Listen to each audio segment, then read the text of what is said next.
हरे कृष्णा अध्याय 11 श्लोक नंबर 34।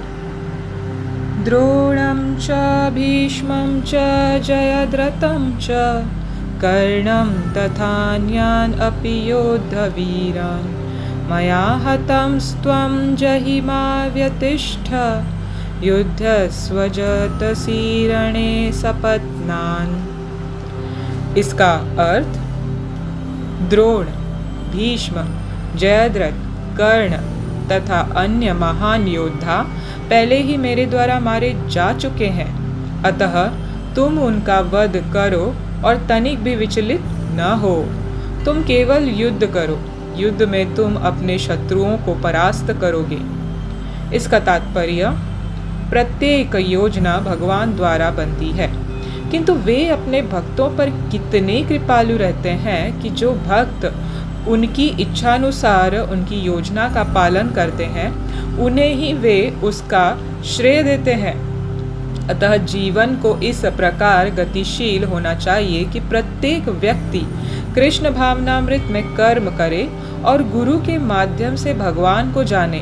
भगवान की योजनाएं उन्हीं की कृपा से समझी जाती है और भक्तों की योजनाएं उनकी ही योजनाएं हैं।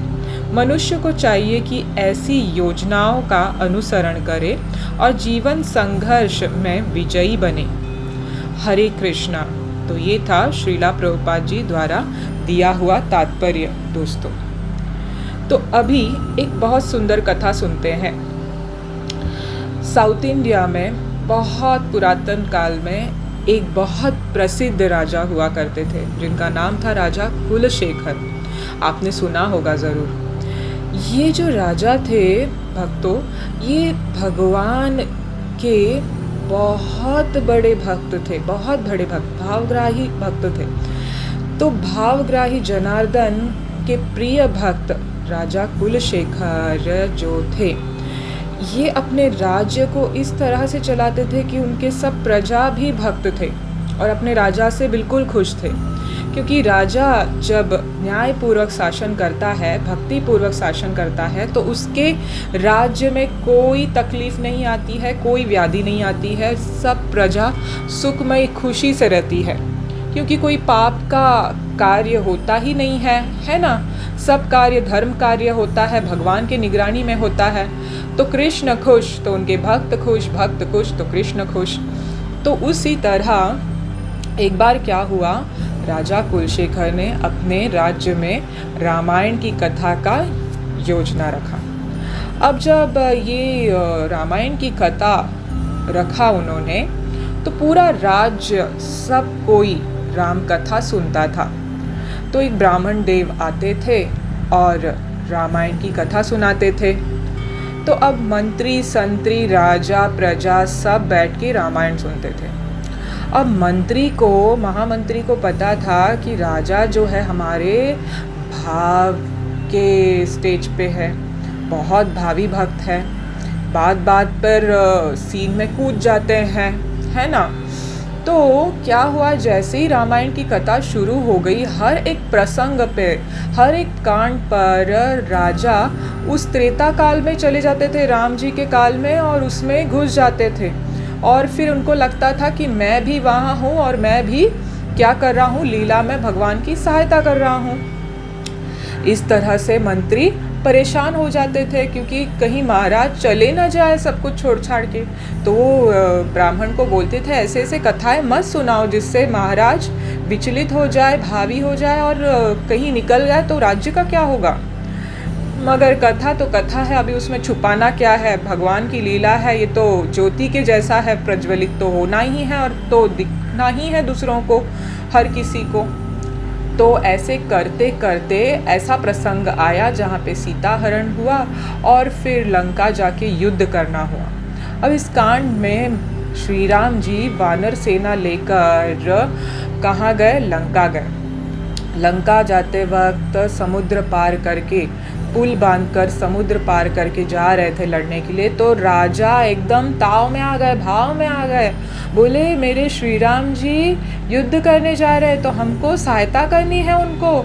चलो मंत्री, मेरा घोड़ा निकालो, अस्त्र शस्त्र निकालो, चलो सब सैनिकों को रेडी करो।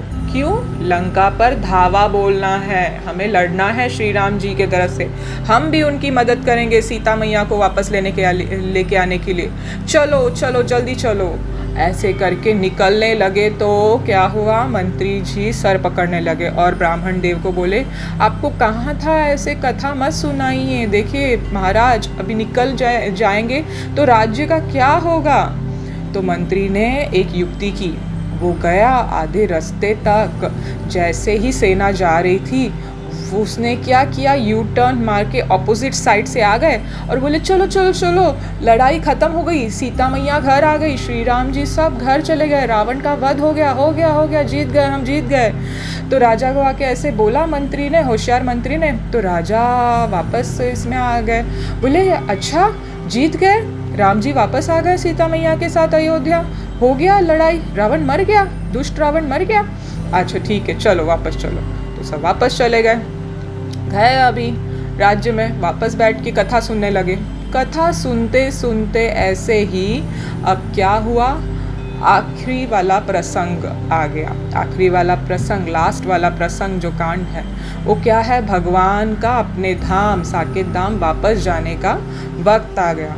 तो ये कथा तो रामायण की सबको पता ही है, जहाँ पे भगवान और अयोध्या के प्रजा, जो कि भगवान के कुछ पार्षद थे, कुछ स्वर्ग के निवासी थे, कुछ ब्रह्म लोक के निवासी थे, ऐसे सब देवी देवता ही थे जो भगवान के मानवीय लीला में, राम लीला में मदद करने आए थे। और सब लास्ट में जब राम जी अपना मानवीय लीला ख़त्म करके चल रहे थे वहाँ से, पृथ्वी से, तो शरयू नदी से स्नान करके वो सब निकले, अपने अपने असली रूप में अवतरित होकर निकल गए। तो जब ऐसे एक एक निकल रहे थे, तो जब भगवान श्रीमन नारायण के रूप में आकर वापस जब निकल रहे थे वैकुंठ के लिए, तो राजा कुलशेखर वापस भाव में आ गए और ज़ोर ज़ोर से चिल्लाने लगे, अरे नहीं नहीं नहीं श्री राम जी आप मत जाइए, आप मुझे छोड़ के क्यों जा रहे हो, नहीं ऐसा नहीं हो सकता, ऐसा नहीं हो सकता, आप मुझे छोड़ के नहीं जा सकते,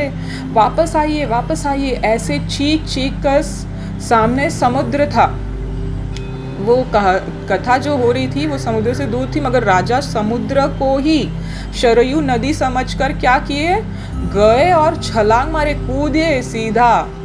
और मंत्री तो सर पकड़ लिए और ब्राह्मण देव को बोले ये आपने क्या किया, आपको तो कहा था, मैंने सावधान किया था कि राजा के सामने ऐसी कोई कथा मत बोलिए जिससे वो भाव में आके निकल जाए। अब वो डूब गए, मर गए, तो प्रजा का क्या होगा, हमारा क्या होगा, हमारे एक ही राजा है, इतने अच्छे राजा हैं, तो उनके जाने के बाद हम क्या करेंगे, हे भगवान, हे श्री राम जी आप ही बचाइए, अब क्या होगा करके। अब राजा डूब गए तो आश्चर्यचकित वाली बात क्या हुई, सब देखते ही रह गए। क्या हुआ, राम जी आए समुद्र से और राजा कुलशेखर को अपने बाहों में उठाकर लेते हुए आ रहे थे। ये देख के सब हैरान हो गए, बोले मैं तो कहीं नहीं गया था, मैं तो यही हूँ तुम्हारे साथ, हर पल हर क्षण, तुम्हें कोई चिंता करने की ज़रूरत नहीं है राजा कुलशेखर, तुम सुरक्षित हो, मैं सदैव तुम्हारे साथ हूँ। ऐसे कहते हुए भगवान उनको तट पर लेके आए सुरक्षित और उनको जिंदा कर दिया। तो देखिए दोस्तों, इस तरह से जब एक भक्त भगवान के ध्यान में इतना मग्न हो जाता है तो उसका कोई कार्य असफल नहीं होता है, चिंता की कोई बात नहीं होती है। ऐसे ही लोग नहीं कहते हैं कि हाँ भक्ति करो भगवान मिलेंगे, अरे दूसरे बोलेंगे कि भक्ति करने से क्या मिलता है, कामकाज भी तो करना चाहिए।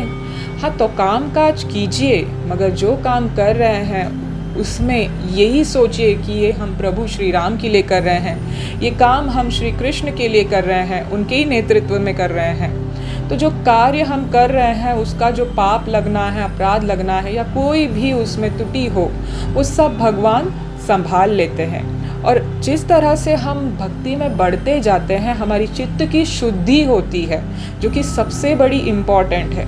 जब चित्त की शुद्धि होती है तो कोई पाप अपराध हमारे हाथ से होना नहीं होता है, भगवान संभाल लेते हैं। ये भगवान के भक्तों की सबसे बड़ी क्वालिटी है, भक्ति करते करते उनकी चित्त शुद्धि होती है।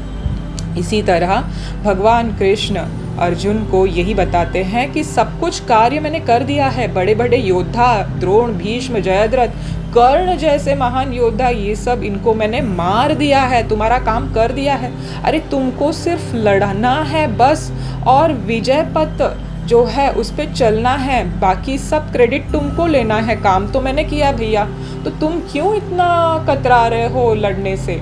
इस तरह भगवान देखिए सिचुएशन हैंडल करते हैं हमें क्रेडिट देकर। तो भी हम जीवात्माएं क्या करती हैं, भक्ति नहीं करते हैं। हम अपनी चिंता में, सांसारिक चिंता में लगे रहते हैं, ये नहीं हुआ, वो नहीं हुआ, ऐसे क्यों हुआ, वैसे क्यों हुआ। और भक्ति क्या होती है, साइड में रहती है। और अंत में क्या होता है, अंत में शरीर मजबूरी में त्याग करना पड़ता है। और जो प्रकृति जो शरीर कर्मों के हिसाब से देती है दुखदाई, उस शरीर में उस आत्मा को प्रवेश करना पड़ता है, चाहे वो कुत्ता, बिल्ली या कोई भी 84 लाख योनियों में से जो भी है, उस योनि में जाना पड़ता है। और कभी कोई बहुत काल के बाद कोई पुण्य अर्जित हुआ तो मनुष्य की योनि मिलती है भक्ति करने के लिए। मगर उसमें भी अगर इंसान ने ऐसे ही गवा दिया, खाना पीना सोना, बस यही करना, मौज मस्ती करना है हु करना, तो फिर भैया वापस डोर बंद हो जाएगा। तो इसीलिए ये जो डोर है हमारे मुक्ति का, ये ओपन है ह्यूमन फॉर्म में ही, मनुष्य जीवन में ही। तो दोस्तों, भक्तों, इसको पूरी तरह से कृष्ण भक्ति में उपयोग कीजिए, ताकि वैकुंठ का द्वार हमारे लिए खुल जाए, गोलोक का द्वार हमारे लिए खुल जाए, और हम तुरंत वहाँ पे जाए, कृष्ण भगवान की सेवा में लग जाए और उस अनंत सुख की प्राप्ति करें। हाँ, ये अनंत सुख की प्राप्ति करना बहुत इम्पोर्टेंट है। ये छोटी मोटी सांसारिक सुख जो कि सुख नहीं है, वो लेके क्या फ़ायदा है, ये मैं हमेशा हर रिकॉर्ड में आपको बताती हूँ। इसीलिए आपको ये समझना ज़रूरी है दोस्तों, यहाँ भौतिक सुख जो हमको मिलता है, ये सुख एक्चुअली नहीं है, ये दुख मिल रहा है हमें। मगर जो असली सुख है, जो आनंद है, जिसको हमने अभी तक छुआ तक नहीं है, हमको पता भी नहीं है उसका टेस्ट, वो अभी तक इंतज़ार कर रहा है हमारे लिए, जो कि वो भक्ति से ही संभव है। इसीलिए देर न करें। हरे कृष्ण महामंत्र जो है ये टिकट है, हरि नाम जो है ये टिकट है गोलोक वृंदावन जाने का, वैकुंठ में जाने का, प्रवेश करने का, यही एकमात्र टिकट है। इसको आप आसानी से कहीं पे भी कर सकते हैं, है ना। जितना हो सके उतने यथाशक्ति, यथा टाइम के मुताबिक अपना आप जप कीजिए। और भगवद गीता का अध्ययन तो हम कर ही रहे हैं, उसका भी लाभ उठाइए बस। और फिर क्या, ज़िंदगी हंसते खेलते निकल जाएगी, और अंत में भगवान के पार्षद या स्वयं भगवान भी क्या पता आ जाए हमको लेने के लिए खुशी खुशी, और फिर नाचते नाचते राधे राधे करते हुए हमें भगवान के साथ जाना है ना। हरे कृष्ण कृष्ण कृष्ण हरे हरे, हरे राम राम राम हरे हरे। श्री कृष्ण भगवान की जय, श्रीला प्रभुपाद की जय।